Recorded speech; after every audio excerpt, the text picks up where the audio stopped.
시편 40편 1절로 5절까지의 말씀입니다. 길지 않으니까 우리 같이 합독하겠습니다. 시작. 내가 여호와를 기다리고 기다렸더니 귀를 기울이사 나의 부르짖음을 들으셨도다. 나를 기가 막힐 웅덩이와 수렁에서 끌어올리시고 내 발을 반석 위에 두사 내 걸음을 견고하게 하셨도다. 새 노래 곧 우리 하나님께 올릴 찬송을 내 입에 주셨으니 많은 사람이 보고 두려워하여 여호와를 의지하리로다. 여호와를 의지하고 교만한 자와 거짓에 치우치는 자를 돌아보지 아니하는 자는 복이 있도다. 여호와 나의 하나님이여, 주께서 행하신 기적이 많고 우리를 향하신 주의 생각도 많아 누구도 주와 견줄 수가 없나이다. 내가 널리 알려 말하고자 하나 너무 많아 그 수를 셀 수도 없나이다. 아멘. 기도하겠습니다. 오늘도 하나님의 말씀은 내가 누구인지, 무엇을 가졌는지, 무엇을 할 수 있는지 알게 하십니다. 이 시간 담대히 선포합니다. 내 마음은 지켜질 것이며 내 입의 말은 반드시 변화될 것입니다. 나는 절대로 이전 같지 않으며 오늘부터 새로운 생은 시작됩니다. 나를 통해 나라와 민족이, 가정들이, 사람들이 복이 될 것이며 나는 반드시 변화될 것입니다. 예수님의 이름으로 기도합니다. 아멘. 구원은 복음을 믿음으로, 축복은 말씀을 지킴으로. 오늘도 하나님께서 하시는, 우리에게 주시는 그 말씀들이 내 말씀이 되어 오늘의 하루가 변화되고 일주일이 변화되고 매일매일이 주님께로 조금 더 가치 있게 살아내는 그런 귀한 시간이 되시기를 간절히 축복합니다. 여러분들이 오늘 보신 이 시편 40편은 기다림에 관한 이야기거든요. 우리 1절 한번 읽어볼까요? 시작. 내가 여호와를 기다리고 기다렸더니 귀를 기울이사 나의 부르짖음을 들으셨도다. 아멘. 1절의 핵심인데 여기서 기다리고 기다렸다. 히브리어에는 부사가 없습니다. 그래서 오래 너무 많이 기다렸다 이런 말을 그냥 반복하는 거예요. 너무 예쁘다 그러면 어떻게 되는 거예요? 예쁘다. 정말 좋다, 몹시 좋다 그러면 좋다 하면 돼요. 그래서 기다리고 기다렸다는 굉장히 강조하는 상황인 거죠. 오래 기다렸다는 거예요. 그 다음에 17절 한번 보면 17절에 나를 건지는 이시라 나의 하나님이여 지체하지 마소서 그러잖아요. 그래서 이 40편 전체의 큰 주제는 기다림입니다. 그래서 오늘 설교 제목이 믿음은 기다림으로 완성된다. 믿음은 기다림으로 완성된다 라는 제목으로 같이 말씀을 보겠습니다. 그럼 뭘 기다릴까요? 하나님을 기다리는 거죠. 믿음은 대상이 중요합니다. 내가 주여 믿습니다. 내가 믿음이 좋게 해주십시오. 뭘 믿느냐가 너무 중요해요. 우리가 지난주에 봤던 것처럼 교회는 다니나 나는 하나님을 믿는다고 생각하지만 하나님보다 위에 있는 나를 믿는 경우가 더 많죠. 나를 위해 떠받들여지는 뭔가가 있어야 되는데 그 중에 한 분이 하나님인 경우도 너무나 태반인 거예요. 그래서 우리는 믿음의 대상이 너무 중요합니다. 우리는 하나님을 믿습니다. 맞죠? 네, 아멘입니다. 우리는 그 하나님에 관해서 오늘 같이 볼 거예요. 그 하나님이 우리에게 원하시는 것을 즉시 주시지 않아요. 전능하신 하나님인데 기다리게 하신다는 거예요. 그럼 기다리면서 기다림의 역할이 있었다라는 얘기인 거잖아요. 그래서 그 하나님에 관하여 오늘 조금 더 배워보는 시간을 갖겠습니다. 우리 1절 다시 한 번만 볼게요. 시작.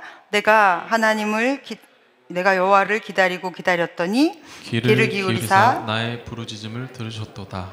아멘. 상황이 어려우면 우리는 보통 누구를 찾죠? 사람을 찾습니다. 내지는 환경이 빨리 바뀌었으면 좋겠어요.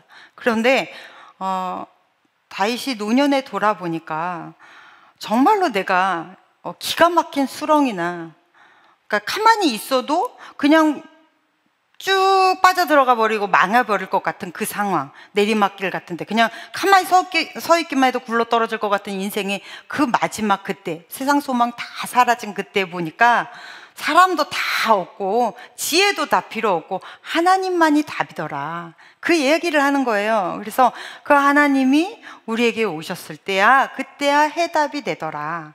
자, 그렇다면 여기서 부르짖은다가 나오잖아요. 그러면 부르짖음은 뭘 얘기하는 겁니까? 기도를 이야기하는 거죠. 기도했더니 하나님 들으셨다. 하나님의 기도 응답에는 3가지 법칙이 있습니다. 첫 번째, 신속하게 주시지 않습니다. 최적의 시간에 주십니다. 그러니까 우리는 하나님께 기도하면 바로바로 주셨으면 좋겠잖아요. 특히 우리 이 빨리빨리 배달의 민족은 숨 넘어갑니다. 그래서 효재가 가장 오래 기도해 본 시간이 여기 있어요. 우리 효재가 무언가의 기도 제목을 가지고 가장 오래 기도해 본 시간이 일주일이래요. 승질 쟤도 되게 급한 거예요.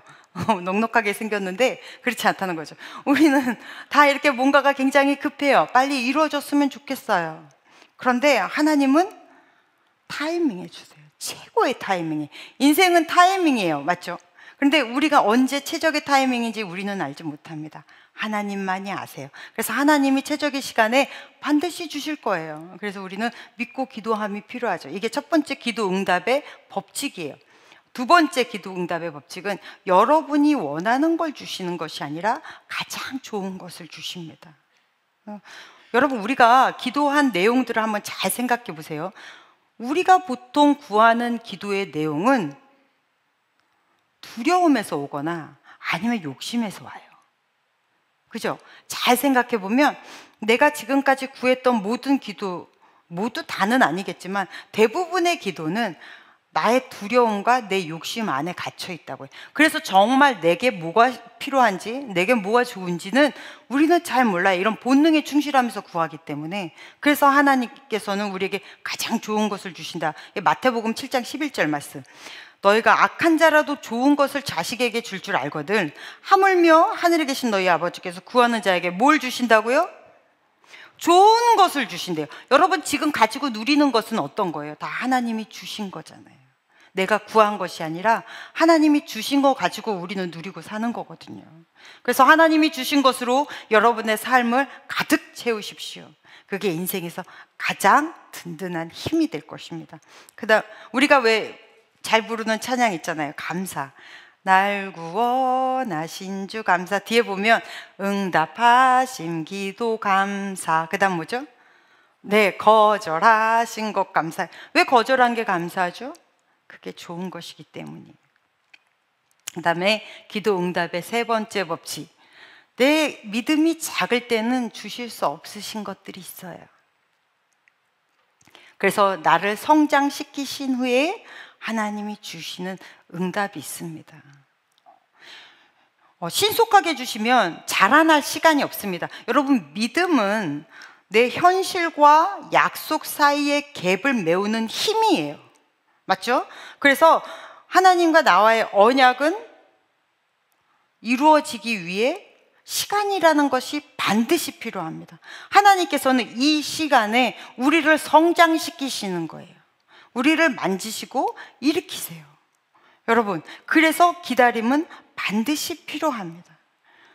하나님은 작은 것을 주시는 분이 아니시잖아요. 성경에 보면 내가 크신 손과 편팔로 인도하신다고 하였거든요. 하나님 손은 큰 손이란 얘기예요.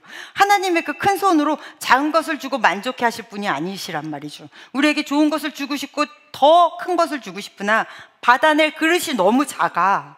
그러면 주실 수가 없죠. 그래서 이 그릇을 키우는 시간이 필요해요. 그래서 하나님이 견디게 하시고 이기게 하시고 그래서 하나님이 주게 하시는 줄로 믿습니다.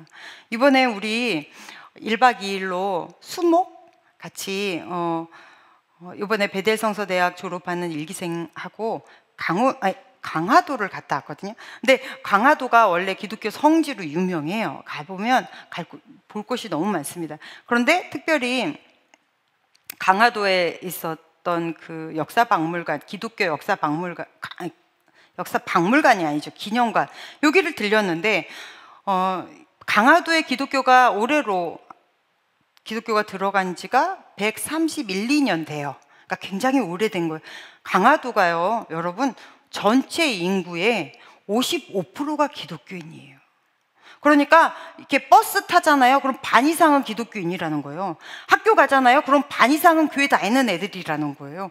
얼마나 축복받은 곳이에요. 그 조그만 7만 명이 산대요. 근데 7만 명의 반 이상이 신앙인이에요. 다 기독교인들이라는 거예요. 그래서 이제 기독교인들이 어떻게 강화도에 기독교가 들어오고 어떻게 정착하고 그곳에서 어떠한 노력들의 기독교인들이 했기 때문에 이렇게 신앙의 든든한 그런 버팀목이 되어 이렇게 지금까지 역사가 흘러왔는지 교회가 그 조그만 섬에 210개거든요.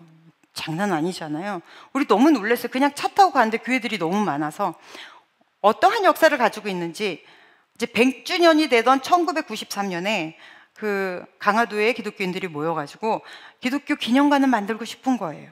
그런데 이런 기념관을 만들려면 뭐가 필요하죠? 돈이 필요하죠.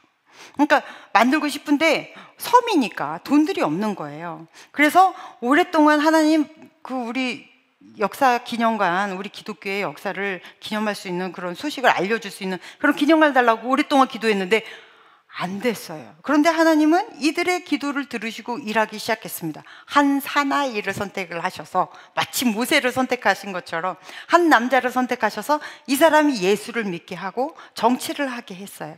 그래서 예수 믿는 정치인이 되고 보니까 경기도의 그 시의원으로 있는 2007년에 강화도에 이들의 염원을 들었습니다. 그리고 자기가 그걸 너무 짓고 싶었어요. 그래서 그걸 놓고 기도를 했습니다. 그러다가 강화도 군수가 되었습니다. 그리고 그분을 통해 이 건물이 아까 사진 보여줬죠? 이 건물이 지어졌어요. 77억이 들었대요. 어마어마한 돈. 기도는 30년이 쌓아졌어요. 그런데 국가 돈으로 이거를 짓는데 이 시기에 어느 누구도 이거에 대해서 반발하지 않았어요. 하나님은 적기를 아신 거예요. 우리는 모릅니다. 하나님의 타이밍에 하나님의 방법으로 하니까 기도로 쌓아진 이곳이 지금까지 준비한 모든 것을 다 더해 더 좋은 순례길도 만들고요. 어마어마하게 해놨어요.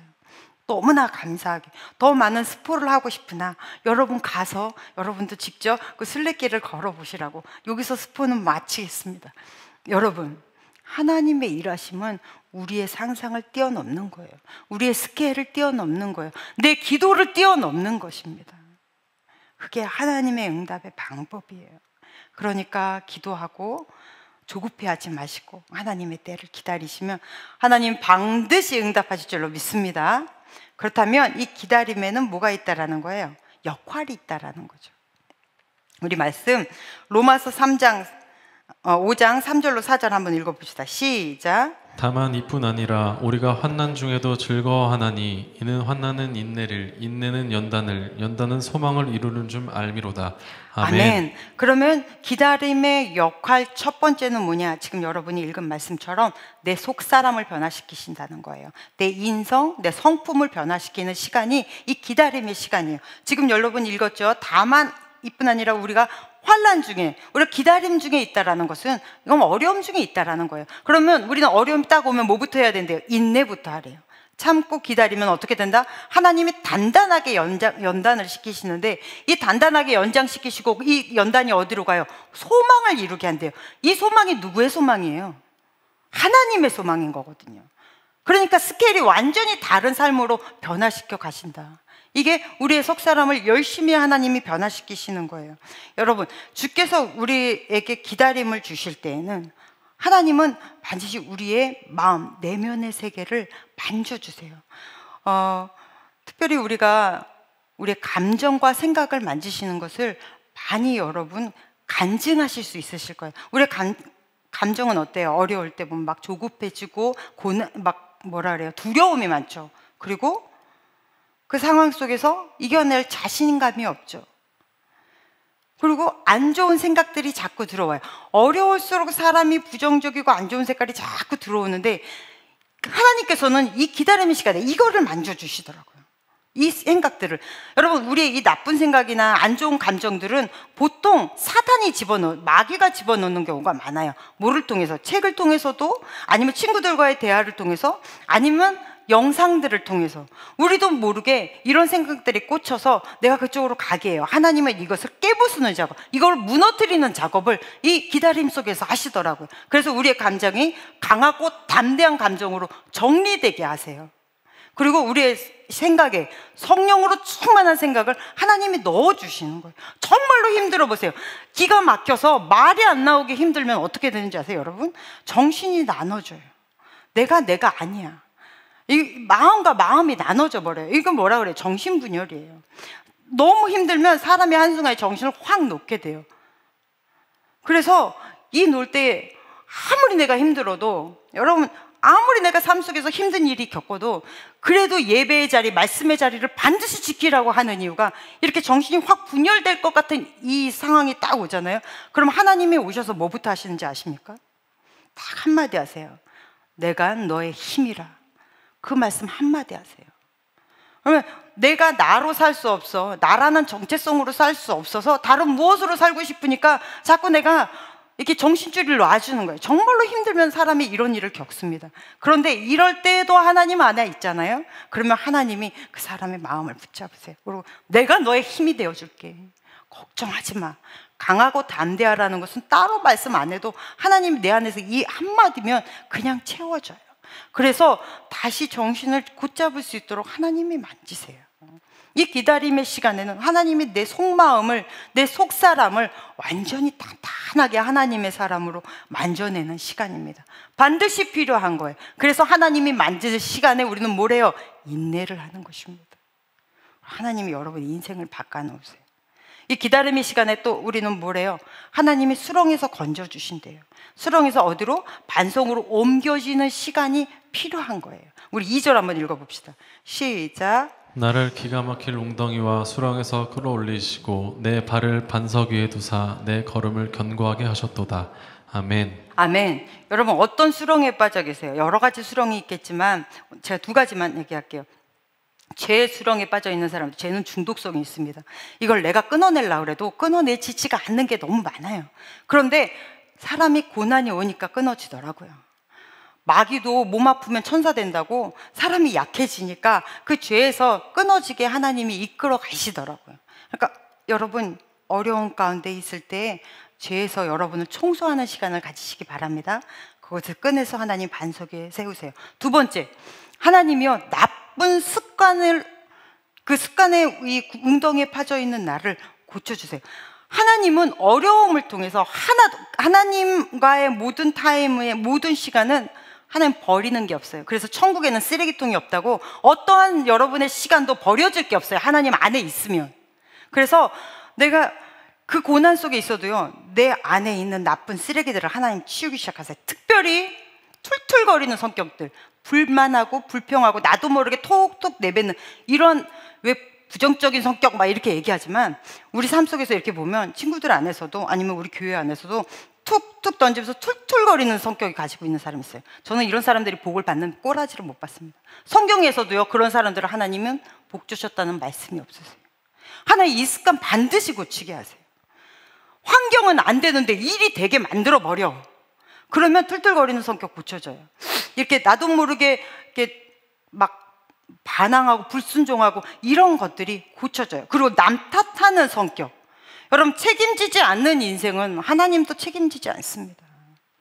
남 탓하고 환경 탓하고 탓하는 순간 그 사람은 다시 일어날 힘이 없는 거예요. 일어날 구멍을 스스로 다 막는 거예요. 그리고 조금만 힘들면 잠수 타버리는 사람들. 해결할 생각이 아예 없어. 그런데 여러분 성경 안에도 그런 사람들 다 나오거든요. 그런데 이런 사람들이 결국은 뭐가 빼앗기냐? 첫 번째 잘 기억하세요. 감사가 없습니다. 이렇게 안 좋은 습관에 내가 잠식되어 있는 사람들 보면 신앙생활 어렸을 때부터 하고 교회 똑같이 다니고 똑같이 선교해도 이런 성격을 가지고 있는 이 습관이라는 게 내 몸에 배어있기 때문에 습관 가지고 자기 잘 몰라요. 주위에서 뭘 알아주는 거지 자기도 모르는 사이에 하거든요. 감사가 없어요. 이런 사람. 감사가 없으면 어떻게 더 다른 감사가 있어요. 하나님도 감사를 표현해야 하나님 감사를 주시잖아요. 스스로 자기의 밥그릇을 차는 거예요. 2번째, 기쁨이 없어요. 기쁨이 없으면 그냥 무감각해요? 아니요, 우울이 들어와요. 그리고 3번째, 여러분 정말로 하나님이 너무 좋은 기회를 주셔도 이러한 습관을 가지고 있는 사람은 이 기회를 잡지를 못해요. 그래서 내가 어려운 가운데 있는데 내 안 좋은 습관이 자꾸 이것으로 인해서 막 불편하게 하고 내 안에 내가 전쟁이 일어나거든. 침묵하세요. 하나님이 침묵시키실 때 있어요. 그러면 여러분 침묵하세요. 군인나 첩이 본처를 애못난다고 그렇게 구박할 수가 없어요. 그런데 한나가 거기서 같이 대들거나 울거나 막 싸우거나 했어요? 아니요, 아무 말 하지 않아요. 침묵해요. 그 침묵을 끌고 어디로 옵니까? 교회로 와요. 그리고 하나님하고 단판을 붙잖아요. 너무 열불이 나고 너무 화가 나고 자기의 인생이 너무 속상하니까, 너무 서러우니까 기도를 하는데 마치 미친 사람처럼, 술 취한 사람처럼 기도하잖아요. 그런데 하나님은 그의 그 안타까움, 침묵을 기도로 받으시고 그 기도의 응답으로 사무엘을 주셨다고요.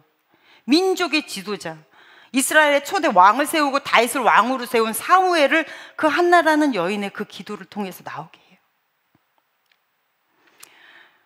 하나님은 반드시 여러분의 그 나쁜 습관을 고치십니다. 하나님 만지실 때 깨끗이 털어내세요. 몸에 가시 있다고 주의를 못하지 않았어요. 내 환경이 아무리 나빠도 하나님이 일하시면 되는 거예요. 그러니까 그럴 때는 침묵하세요. 불평하지 마세요. 여러분이 판단하지 마세요. 하나님이 알아서 이끌어 가실 거예요. 할렐루야. 아멘. 그 다음에 세 번째, 이 기다림이 나에게 주는 유익이 있어요. 그것은 하나님께 맡기지 못했던 사람들이 하나님께 나를 의지할 수 있는 시간이 됩니다. 그러니까 그 전에는 내 힘으로 다 할 수 있어, 웬만하면. 그러면 기도 잘 안 합니다. 그런데 안 되거든. 그러니까 하나님을 찾아요. 그러니까 하나님을 바라봐. 이걸 다른 말로 하면 우리의 관점이 바뀌는 시간이 생겨요. 그래서 내 기다림의 시간은 하나님이 나의 인생의 관점을 바꾸는 시간이에요. 우리 오늘 본문 4절 한번 읽어볼까요? 시작. 여호와를 의지하고 교만한 자와 거짓에 치우치는 자를 돌아보지 아니하는 자는 복이 있도다. 아멘. 여기서 보면 돌아보지 아니하는 자는 복이 있대요. 그런 거 보면 자기는 교만하고 거짓말 좀 하고 하는 사람들이 꽤 능력 있어 보였다라는 거예요. 그런데 거기서 눈을 돌렸다라는 거죠. 그럼 눈을 돌리고 하나님을 바라봤다라는 얘기예요. 여기서 교만한 자 나오죠. 청교도인들은 교만을 속옷이라고 이야기를 합니다. 이게 무슨 얘기냐면 제일 먼저 입고 제일 늦게 벗는 것. 그 정도로 교만은 버리기가 참 쉽지 않다는 거예요. 근데 하나님 교만한 자 너무 싫어하시잖아요. 그거 다 벗어버리고 하나님을 바라보는 것. 그럼 하나님을 바라보는 것은 뭘 바라보는 거예요? 하나님의 은혜를 바라보는 거예요. 말씀 우리 5절 한번 읽어볼까요? 시작. 여호와 나의 하나님이여, 주께서 행하신 기적이 많고. 아이고 죄송합니다. 네, 여기서 주께서 행하신 기적이 많고 과거형이에요. 하나님이 지금까지 나를 어떻게 이끄셨다. 반말한 거 아닙니다. 네, 마이크가 끊어진 거예요. 거짓말했어요. 네, 나쁜 습관이에요. 네. 그 다음에 우리를 향하신 시작. 우리를 향하신 주의 생각도 많아 누구도 주와 견줄 수가 없나이다. 생각도 많아. 주실 은혜가 너무나 많대요. 누구도 견줄 수 없다. 하나님의 은혜에 대한 기대가 꽉 차 있다라는 거예요. 이게 뭐예요? 그 다음에 내가 널리 알려 말하고자 하니 하나 뭐래요? 너무 많아. 내가 어려운 가운데 하나님께 시선을 돌렸더니 세상에 지금까지 내게 부어주신 은혜가 너무 많은 거예요. 나는 왜 이것도 안 돼요? 하나님 왜 이거 안 시켜주시는 거예요?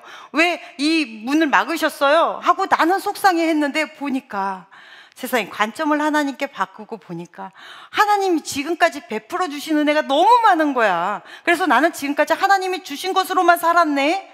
이게 깨달아지는 거죠. 여러분, 이 깨달아지는 순간 너무 은혜잖아요. 그러면서 하나님은 우리에게 뭘만 바래요? 우리에게 원하시는 건 믿음만 바래요. 왜 하나님은 우리에게 믿음만 바랄까요?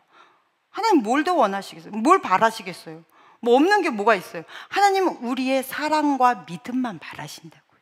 이게 성경에서 계속 이야기하고 있는 거잖아요. 우리 이사야서 55장 9절 한번 읽어볼까요? 시작. 이는 하늘이 땅보다 높음같이 내 길은 너희의 길보다 높으며 내 생각은 너희의 생각보다 높음이니라. 아멘. 이렇게 하나님의 은혜를 묵상하잖아요. 그러면 우리의 삶의 스케일이 하나님의 스케일로 바뀌는 거예요. 우리의 관점이 하나님의 관점으로 바뀌면 우리가 세상을 바라보는 것 또한 하나님의 시선으로 바라볼 수 있다는 거예요. 그러면 지금까지 내가 삶을 살아가는 그 작은 마치 우물 안에 놓여있는 개구리같이 살았다가 전혀 다른 세상으로 하나님이 시야를 확 넓혀주시는 거죠. 고난을 통해서만 자라나는 힘이 있습니다. 고난을 통과해야만 자라나는 믿음의 줄기가 있다고요. 하나님이 이때 이거를 주시는 거예요.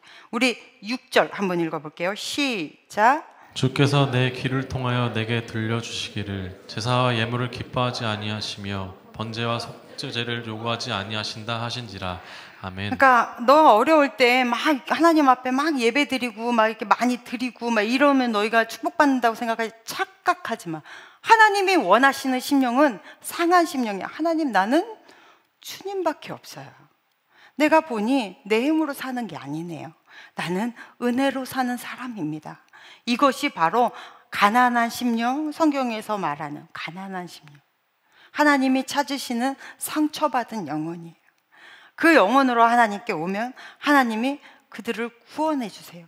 우리는 예배 잘 드리고 헌금 많이 하고 봉사 열심히 하고 그러면 하나님이 우리에게 구원을 주시고 복을 주시고 우리의 믿음이 커진다고 착각하는데, 지금 여러분이 읽은 본문에서는 뭐라 그래요?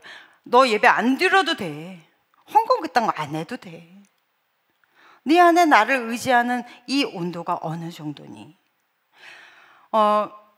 이렇게 신방하다 보면 종종 이런 이야기를 많이 합니다. 우리 가족의 누구는 기도를 이렇게 했는데 하나님이 그 기도에 응답해 주시지 않아서 그래서 너무나 상처받아 교회를 다니지 않아요. 아니면 교회의 누군가 때문에 상처받아서 교회를 나오지 않아요. 두 번째 문제는 간단하게 해결돼요. 교회는 하나님 믿으러 오는 거지 사람 보러 오는 것이 아니니까. 물론 공동체 안에서 교회 자체가 공동체니까요. 하지만 그래도 이 상처는 사람으로 인한 상처는 어떻게 돼? 그런데 하나님에게 받은 상처는 이걸로 어떻게 해야 되는 거예요? 이분은 왜 상처를 받은 거예요? 말씀을 몰라서 상처를 받는 거예요. 제가 좀 전에 얘기한 것처럼 성경 네가 헌금 많이 드리고 예배 많이 열심히 하고 이런 게 중요한 게 아니라 네 안에 믿음이 있느냐를 보신다고 하셨잖아요. 이 믿음이 뭐예요? 하나님을 아는 믿음이요. 여러분, 하나님을 아는 믿음은 여러분 혼자 돛 닦는다고 알 수 있어요? 알 수 없습니다. 그래서 하나님을 만나기 위해서는 하나님 제대로 알려면 말씀을 보셔야 돼요. 그래서 말씀이 너무 중요한 거예요. 말씀 안에 있어야 돼요. 이게 로마서 말씀 한번 볼게요. 로마서 10장 2절 시작. 내가 증언하노니 그들이 하나님께 열심히 있으나 올바른 지식을 따른 것이 아니니라. 열심은 있는데 말씀은 안 따른대요. 그럼 말씀에서 뭘 가르치시는 거예요? 네가 믿는 믿음의 대상이 누구냐를 가르치시는 거예요. 하나님을 가르치신다고요. 그러면 하나님의 어떤 하나님? 하나님의 삼위일체됨을 가르친다고요. 여러분, 이거 놓치시면 안 돼요.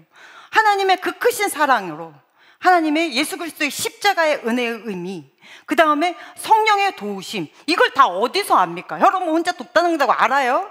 아닙니다. 말씀을 접해야 아는 거예요. 그래서 믿음은 들음에서 난다고요. 하나님으로 인하여 마음의 상처를 받았다고 생각하시는 분들 혹시 있다면 말씀을 다시 보세요. 말씀 안에서 하나님을 다시 발견하시라고요. 그러면 여러분이 생각하는 그 하나님의 깊이와는 전혀 다른 하나님을 만날 수 있습니다. 그래서 우리는 믿고 확실한 데에 거하는 믿음이 너무 중요한 거예요. 하나님은요, 우리의 이 기다림의 긴 시간 동안에 이렇게 하나님을 만날 시간을 주세요. 그래서 아무리 힘들어도 예배의 자리에 앉으셔야 돼요. 아무리 어려워도 말씀이 들리는 자리에 앉으셔야 돼요. 그러면 하나님이 쉼없이 하나님을 가르쳐 주세요. 삼위일체 하나님이 나와 함께 하시는 그 하나님의 은혜를 가르쳐 주시는 거예요.